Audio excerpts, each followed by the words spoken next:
కృష్ణా జిల్లా మచిలీపట్నం పెడన పరిధిలోని పలు పోలీస్ స్టేషన్లను ఆకస్మికంగా తనిఖీ చేశారు ఐజీ అశోక్ కుమార్. స్టేషన్లలో రికార్డులను పరిశీలించి పెండింగ్ లో ఉన్న కేసుల పరిష్కారంపై అధికారులకు కీలక ఆదేశాలు జారీ చేశారు. జిల్లాలో రౌడీ షీటర్ల కదలికలపై ప్రత్యేక నిఘా ఉంచామని ఐజీ స్పష్టం చేశారు. ఎవరైనా తిరిగి నేరాలకు పాల్పడితే వారిపై పీడీ యాక్ట్ కింద కేసు నమోదు చేసి కఠిన చర్యలు తీసుకుంటామని హెచ్చరించారు. జిల్లాలో శాంతి భద్రతలు పకడ్బందీగా ఉన్నాయి.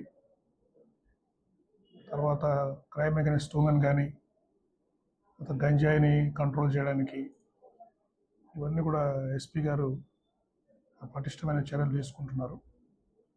సో క్రైమ్ అగైనెస్ట్ ఉమెన్ కూడా చాలా మటుకు తగ్గింది ఈ సంవత్సరం గత సంవత్సరంతో కంపేర్ చేస్తే. రాష్ట్రంలోనే కృష్ణా జిల్లా ఓవరాల్ క్రైమ్ కానీ క్రైమ్ అగైనెస్ట్ ఉమెన్ కానీ వీటిల్లో బాగా తగ్గిన జిల్లాల్లో ప్రథమ స్థానంలో ఉంది.